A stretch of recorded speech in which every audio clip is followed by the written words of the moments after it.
છેલ્લા 24 કલાકથી વધારે સમય થઈ ગયો છે ખેડૂતો પોતાના વતનથી ગાંધીનગર જવા માટે ટ્રેક્ટર રેલી યોજી હતી। આ રેલીના દ્રશ્યો પણ જોયા। આમ તો શાંતિપૂર્ણ રેલી હતી, પરંતુ આખરે છે બબાલના દ્રશ્યો આવ્યા। કોંગ્રેસ દ્વારા સભા યોજવામાં આવી। એ સભા દરમિયાન પાલભાઈ આંબલિયા ભાવુક થયા। આ બધી જ ઘટના વિશે વાત કરવી છે અને સાથે જ લાલજીભાઈ દેસાઈ દ્વારા છે એક મોટું એલાન કરવામાં આવ્યું છે, તેના વિશે વાત કરીશું। નમસ્કાર, BS9 TV ન્યૂઝમાં આપની સાથે હું છું ભગવતી વિશાવડિયા। છેલ્લા ઘણા સમયથી વીજ કંપનીઓ છે તે વીજ લાઈન ખેડૂતોના ખેતરમાં નાખી રહી છે, તેનું વળતર પૂરું નથી આપી રહી અને તેના જ વિરોધમાં ખેડૂતો છે એમણે મોરચો માંડ્યો હતો અને મોરચો ત્યાં સુધી ગાંધીનગર સુધી પહોંચ્યો, પરંતુ ત્યાં પહોંચે એ પહેલા રસ્તામાં જ બબાલ થઈ ગઈ હતી। બબાલના દ્રશ્યો પણ સામે આવ્યા અને ત્યારબાદ કોંગ્રેસ દ્વારા સભાનું આયોજન કરાયું।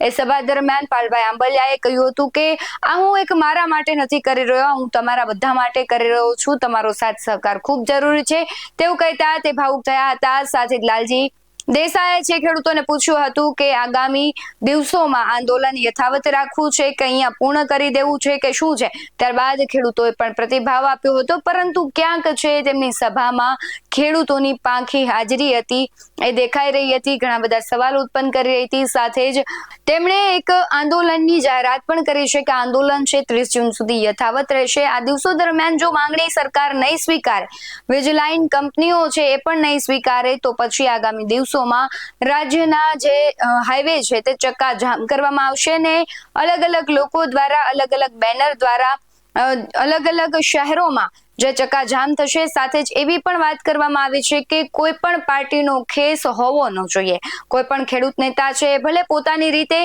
ચક્કાજામ કરે, વિરોધ દર્શાવે, પરંતુ કોઈ પણ પાર્ટીનો ખેસ આ દરમિયાન કે ઝંડા ન દેખાવા જોઈએ। શું કહી રહ્યા છે લાલજી દેસાઈ, તેના પર નજર કરીએ। જે પ્રકારનું આંદોલન હતું, ક્યાંક ફાટા પણ પડ્યા, પોલીસે પણ રોક્યા અને એ બાદ એ સભા અને એક અલ્ટિમેટમ, વધુ એક અલ્ટિમેટમ અપાયું છે। જો ચોક્કસ લોકોના ષડયંત્રમાં હું પડવા નથી માંગતો। કોણે કર્યું, શું કર્યું, સૌ જાણે છે। સતત 6.5 મહિના પરની મહેનત પછી રાત દિવસ એ પાલભાઈ હોય, મહેશભાઈ હોય, જયેશભાઈ હોય, કે તમારી સામે ઉભેલા લાલજી હોય, અમે લોકો રાત દિવસના અમારા જેવા કોંગ્રેસના અને કોંગ્રેસ સિવાય કિસાન સંઘર્ષ સમિતિ અને કિસાન કોંગ્રેસ સમિતિના અનેક લોકો ગામો ગામ જઈ નાની મોટી મિટિંગો કરી ત્યારે આંદોલનને સ્તરે લઈને આવ્યા। અચાનક અમદાવાદ પાસે જોયું કે આંદોલન જબરજસ્ત આજે સફળ થઈ રહ્યું છે। સરકારને પણ ગઈકાલથી સરકાર પણ ટેન્શનમાં હતી। લગાતાર સિનિયર IPS ઓફિસરો અને સરકાર અમારા સંપર્કમાં એ રીતે હતી કે અમે તમારી સાથે વાટાઘાટ કરીને પ્રશ્નોનો ઉકેલ કરવા માંગીએ છીએ, પરંતુ સરકાર બી તો હોશિયાર છે ને। કોઈકને ચડાવ્યા, કંઈક થયું હશે ખબર નથી, પણ કોઈકના ચડાવ્યા, કોઈક ચડ્યા અને ખેડૂતોને પાછા વાળીને છેલ્લી જગ્યાએ તોડફોડ કરવું, ધમાલ કરવી, દેકારો કરવો, એ ચોક્કસ પાર્ટીના ખેસ પહેરીને આવવું, ચોક્કસ પાર્ટીની ટોપીઓ પહેરીને આવવું, આ ખેડૂત આંદોલન માટે બહુ દુઃખદ છે।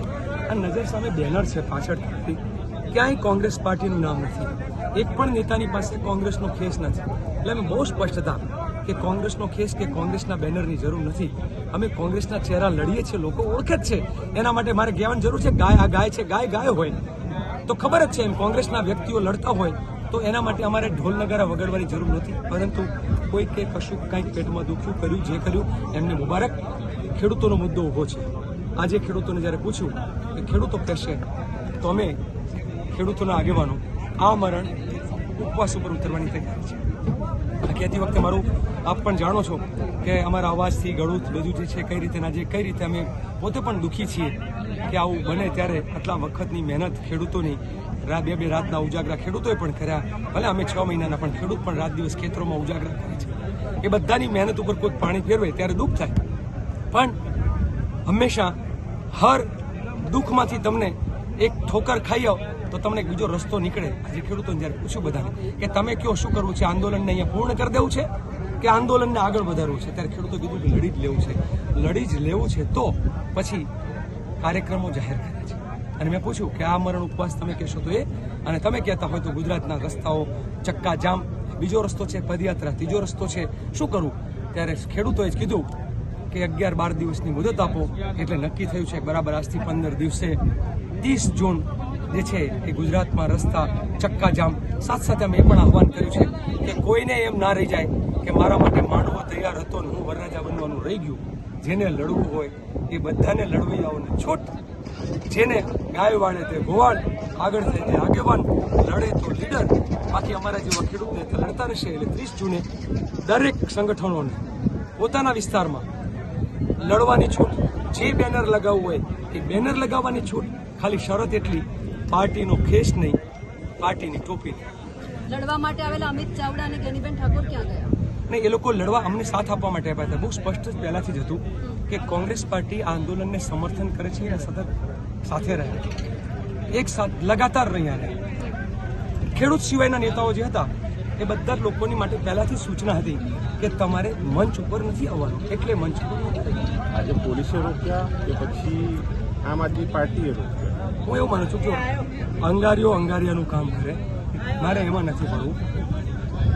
પોલીસ તો રાહ જ જોતી હોય કે તમે બાંધો તો અમે તમે આપણી બહુ જ પેલી છે ને કે બે બિલાડીના ઝઘડામાં વાંદરો ફાવી જાય, એમ સરકાર તો રાહ જ જોઈને બેઠી છે કે ખેડૂતોમાં ફાંટા પડી જાય. પણ અમને એવું છે કે જ્યાં બલિદાન આપવાની તૈયારી હોય, જ્યાં જાતને ઘસી નાખવાની તૈયારી હોય, ત્યાં ખેડૂતોમાં ફાંટા કોઈના કહેવાથી પડવાના નથી. આવનાર સમયમાં લગાતાર લડશે, એ ખેડૂતોના દિલ જીતશે ખેડૂતો માટે. બીજું, માત્ર ચૂંટણીલક્ષી માનસિકતા જે છે ને એ ખેડૂતોને બહુ જ મોટું નુકસાન કરે છે. આ આખી યાત્રામાં અમારી 6 મહિનાની સભામાં ક્યાંય અમે આ પક્ષને મત આપો કે આ પક્ષનું આમ કરો અમે એમાં પડ્યા જ નથી, પડવું નથી. માત્ર પૂંજીપતિઓ, ઉદ્યોગપતિઓ અને સરકારના મંત્રીઓ અને સંત્રીઓ એ ભેગા થઈને જે ભાગ બટાઈ કરે છે એની સામેની આ લડાઈ છે, લડાઈ જારી રહેશે. ખેડૂતોમાં એ જૂથ અત્યારે તો નથી, ખેડૂતો તો ઘટી ગયા છે. થાકી જાય ને 2 કલાક ટ્રાફિકમાં બેસે. મારા પોતાના ગામના આવેલા ખેડૂતોએ મને પૂછ્યું, લાલજીભાઈ 2 કલાક ટ્રાફિક જામ થઈ ગયો છે, હવે શું કરીએ? તો ખેડૂતો શું કરે?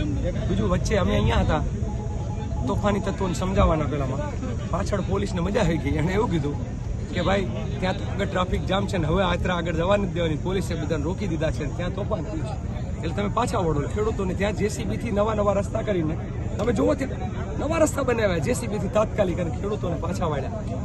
એમનું કામ એમને મુબારક, ખેડૂતની લડાઈ ખેડૂતોને મુબારક, અમારો સંઘર્ષ અમને મુબારક. છેલ્લે સુધી જે ખેડૂતો હતા એને પાછા લાવવામાં ક્યાંક ગુણા ઉતરા હોય એવું લાગે છે? હું માનું છું ગુણા જ ઉતરે કહેવાય, એમ કંઈ મને વાંધો નથી.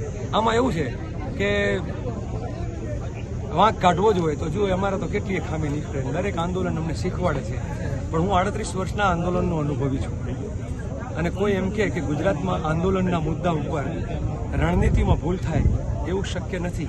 આ વિશ્વાસઘાત થાય, અને વિશ્વાસઘાત થાય એને ના પહોંચી શકાય. એ તો તમારી સાથે થઈ શકે ને મારી સાથે થઈ શકે ને ખેડૂતો સાથે. પણ 30 તારીખ સુધીમાં તો ઘણાના ખેતરમાં થાંભલા નખાઈ જશે, કઈ રીતે લડશો? લડતા રહેવું પડશે. કંઈ તમે કોઈ પણ આંદોલન એક દિવસ જાય અને સરકાર અહીંયા આમ જાય ને તરત આંદોલનમાં અને સરકાર તરત છે એવું તો ક્યારે નથી બન્યું. મને ખબર છે માંડલ બેચરાજી સર આંદોલનમાં જમીન જવાની જ હતી, 44 ગામની 50,000 હેક્ટર, 100 દિવસ લડ્યા હતા. ત્યારે થાંભલા નખાઈ જશે તો થાંભલા ઉખડી પણ જશે, અને નહીં તો એને યોગ્ય વળતર જે નક્કી કર્યું છે આપવું પડશે. આ ગામની જમીન ગામની, નહીં સરકારના બાપની, એ સિદ્ધાંત ઉપર લડાઈ લડી રહ્યા છે. ધન્યવાદ આપશો. તમારું શું માનવું છે કમેન્ટમાં જરૂરથી જણાવજો. બાકી આવા જ વધુ અહેવાલો સાથે ફરી મળતા રહીશું. તમે અમારી યુટ્યુબ ચેનલને સબસ્ક્રાઇબ કરવાનું ને ફેસબુક અને ઇન્સ્ટાગ્રામ પર ફોલો કરવાનું ભૂલશો નહીં. બાકી અવનવી અપડેટ્સ મેળવવા માટે આપ જોતા રહો BS9 ન્યૂઝ. નમસ્કાર.